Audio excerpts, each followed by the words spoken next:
Fazer pão é um processo de aprendizagem lento. Por isso que a gente criou aqui no Pão da Casa esse quadro para responder perguntas que a gente recebe nos vídeos que a gente posta aqui no canal. E nesse vídeo eu vou responder mais algumas perguntas sobre fermentação natural.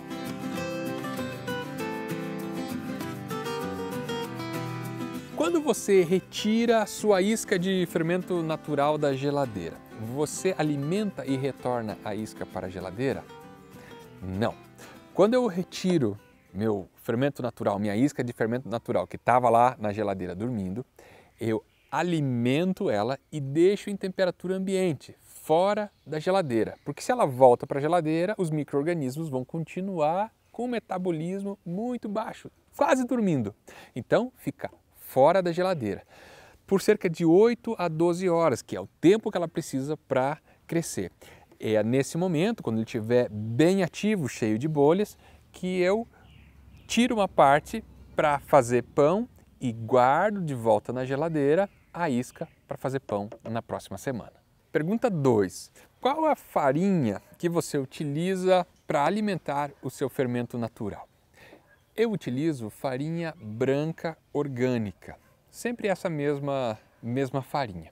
Eu poderia utilizar a farinha integral, mas a farinha integral ela é mais ativa e acaba que o levain ele fermenta mais rápido e aí não se encaixa muito bem nas janelas de tempo que eu tenho para fazer pão ao longo da semana.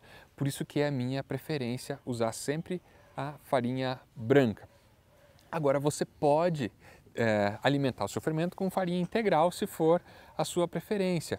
Você também pode ter um levain, um fermento natural alimentado com farinha branca e você pode mudar ele para farinha integral ou de farinha integral para farinha branca.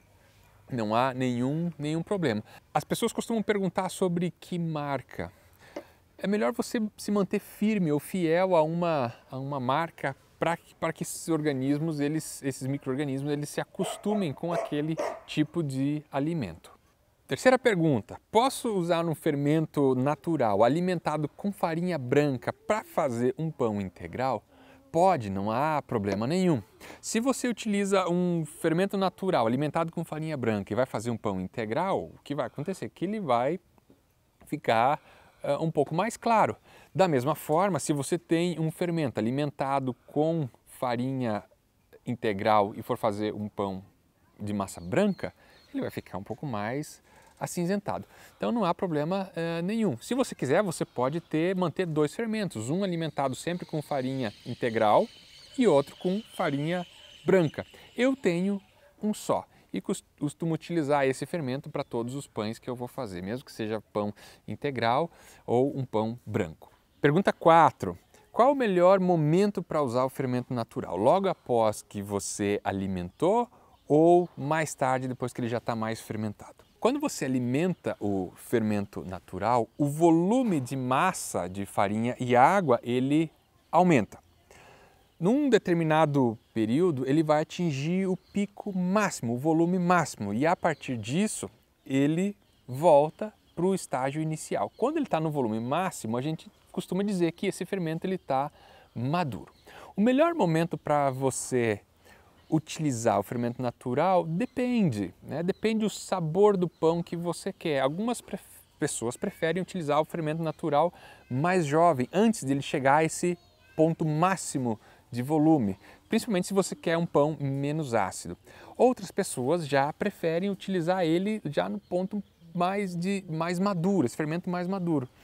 Vai ter uma acidez um pouco maior no pão. Como faço para ter um pão de fermentação natural, mas com pouca acidez? A forma mais fácil de você ter um pão menos ácido utilizando o fermento natural é você combinar o fermento natural com um pouquinho de fermento biológico, fermento seco ou fermento biológico úmido.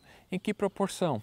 Minha sugestão é que você utilize, caso 20% de fermento natural e 0,1% do peso de farinha de fermento biológico seco.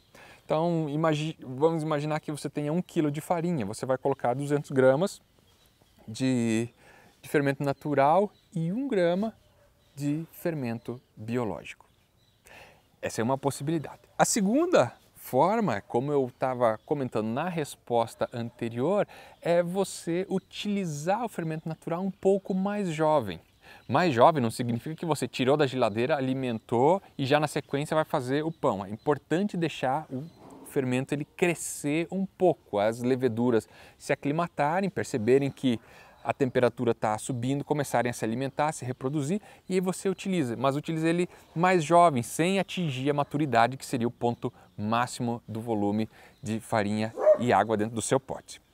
E a terceira possibilidade para você ter um pão de fermentação natural menos ácido é fermentar a massa com uma temperatura mais alta. Aí você favorece a fermentação alcoólica e não a fermentação acética ou fermentação lática, que vai produzir acidez no pão. Eu espero que essas respostas elas ajudem você a continuar fazendo pão. Como eu disse, elas não são a única forma. Existem diferentes formas de fazer pão com diferentes resultados e muitas vezes caminhos diferentes que vão chegar em resultados muito parecidos. É um prazer compartilhar com vocês um pouquinho de como que eu venho fazendo pão. Um grande abraço, não se esqueça de se inscrever aqui no nosso canal e acompanhar as receitas. Até a próxima!